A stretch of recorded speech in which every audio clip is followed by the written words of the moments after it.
रीवा जिले के सर्वांगीण विकास को नई गति देने के लिए मध्य प्रदेश सरकार ने एक ऐतिहासिक कदम उठाया है। मुख्यमंत्री डॉक्टर मोहन यादव के नेतृत्व में जिला विकास सलाहकार समिति का गठन किया गया है, जो अब जिले के विकास कार्यों की दिशा और प्राथमिकताएं तय करेगी। इस समिति का उद्देश्य है रीवा को महानगरों की तर्ज पर विकसित करना, स्थानीय आवश्यकताओं के अनुसार योजनाओं का निर्माण करना और परियोजनाओं को जमीनी स्तर तक प्रभावी ढंग से लागू करना। अब रीवा का विकास सिर्फ ऊपर से तय नहीं होगा, बल्कि जिले के भीतर मौजूद जनप्रतिनिधियों, अधिकारियों और समाज के सक्रिय नागरिकों के परामर्श से तय किया जाएगा। मुख्यमंत्री की अध्यक्षता में होने वाली इस समिति की बैठकें अब रीवा के भविष्य का खाका तैयार करेंगी। इसमें जिले के विधायकों, सांसद, जनपद अध्यक्षों और सिविल सोसाइटी के प्रतिनिधियों को जोड़ा गया है, ताकि विकास योजनाओं का लाभ हर वर्ग और हर क्षेत्र तक समान रूप से पहुंच सके। रीवा जिला विकास सलाहकार समिति में जिले के सभी प्रमुख विधायकों को शामिल किया गया है। इनमें मंत्री प्रहलाद पटेल, सांसद जनार्दन मिश्रा, उप मुख्यमंत्री राजेंद्र शुक्ला, नागेंद्र सिंह, दिव्यराज सिंह, अभय मिश्रा, सिद्धार्थ तिवारी और नरेंद्र प्रजापति जैसे जनप्रतिनिधि शामिल हैं। इसके अलावा रीवा नगर निगम के महापौर अजय मिश्रा बाबा और जिला पंचायत अध्यक्ष नीता कोल को भी सदस्य बनाया गया है। जनपद पंचायत अध्यक्षों में संगीता यादव रीवा, सुमन साकेत रायपुर करचुलियान, विकास तिवारी गंगेव, मीनू कोल त्योंथर, रन्नू पांडे और रवीना साकेत सिरमौर को भी समिति का हिस्सा बनाया गया है। इस समिति की खास बात यह है कि इसमें केवल जनप्रतिनिधियों को ही नहीं, बल्कि समाज के विभिन्न वर्गों से जुड़े 20 प्रभावशाली और अनुभवी लोगों को भी शामिल किया गया है। सिविल सोसाइटी के इन सदस्यों में डॉक्टर, व्यापारी, शिक्षाविद, किसान, पत्रकार और समाज सेवी शामिल हैं। इनमें प्रमुख रूप से रीवा मेडिकल कॉलेज के डॉक्टर राजेश आर्य, व्यापार संघ के संजय अग्रवाल, शिक्षा क्षेत्र के डॉक्टर पवन मिश्रा, महिला संगठन से रेखा पांडे और पर्यावरण संरक्षण क्षेत्र से रवि पांडे जैसे प्रतिष्ठित नाम हैं। यह सदस्य न केवल विकास योजनाओं में अपनी विशेषज्ञता साझा करेंगे, बल्कि यह सुनिश्चित करेंगे कि जनता की वास्तविक जरूरतें योजनाओं का हिस्सा बने।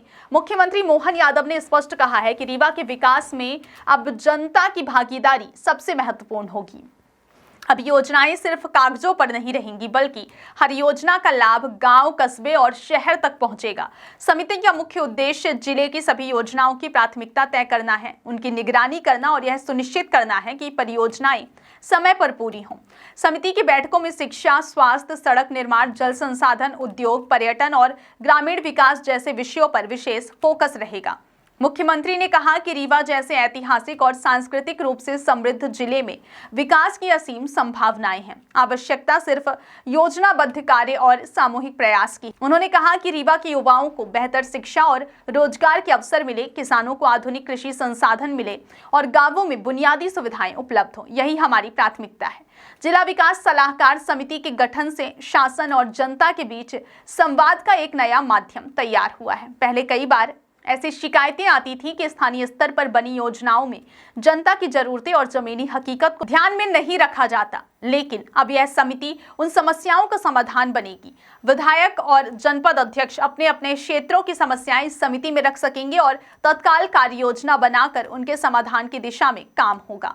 प्रभारी मंत्री प्रहलाद पटेल ने कहा कि स्थानीय प्रतिनिधियों की भागीदारी से योजनाओं का असर अब जमीन पर दिखाई देगा। इससे पारदर्शिता भी बढ़ेगी और जनता को यह भरोसा होगा कि उनकी आवाज सीधे सरकार तक पहुंच रही है। वहीं सांसद जनार्दन मिश्रा ने कहा कि यह समिति रीवा के विकास की गति को कई गुना बढ़ाने का काम करेगी, क्योंकि इसमें प्रशासनिक समझ और जनभावनाओं का सही संतुलन है। सूत्रों के अनुसार समिति का पहला एजेंडा रीवा के शहरी और ग्रामीण इलाकों के बीच विकास के अंतर को खत्म करना होगा। इसके लिए सड़क और जल संसाधन विभाग की परियोजनाओं की प्राथमिकता तय की जाएगी। साथ ही स्वास्थ्य सुविधाओं को सुदृढ़ करने, शिक्षा संस्थानों को आधुनिक बनाने और औद्योगिक निवेश को प्रोत्साहित करने पर भी फोकस रहेगा। रीवा के लोगों में इस समिति के गठन को लेकर उत्साह देखा जा रहा है। स्थानीय नागरिकों का कहना है कि यह पहली बार है जब विकास योजनाओं में सिविल सोसाइटी को इतनी अहम भूमिका दी गई है। इससे योजनाएं और ज्यादा व्यवहारिक होंगी, क्योंकि इन्हें तैयार करने में वे लोग शामिल होंगे जो सीधे तौर पर जनता की समस्याओं से जुड़े हैं। विशेषज्ञों का मानना है कि इस समिति का गठन केवल प्रशासनिक प्रक्रिया नहीं बल्कि शासन में जनभागीदारी की नई मिसाल है। रीवा संभाग के लिए यह एक बड़ा कदम है जो न केवल विकास की रफ्तार बढ़ाएगा बल्कि स्थानीय नेतृत्व को भी मजबूत करेगा। रीवा के लिए यह जिला विकास सलाहकार समिति एक नई दिशा की शुरुआत है। मुख्यमंत्री डॉक्टर मोहन यादव के नेतृत्व में यह समिति न सिर्फ विकास योजनाओं की निगरानी करेगी बल्कि यह सुनिश्चित करेगी कि रीवा आने वाले वर्षों में शिक्षा, उद्योग, स्वास्थ्य और पर्यावरण के क्षेत्र में मध्य प्रदेश का मॉडल जिला बन सके। इस पहल से उम्मीद है कि रीवा का भविष्य अब और भी उज्जवल होगा, जहां विकास सिर्फ कागजों पर नहीं बल्कि हर गांव, हर सड़क और हर परिवार में दिखेगा।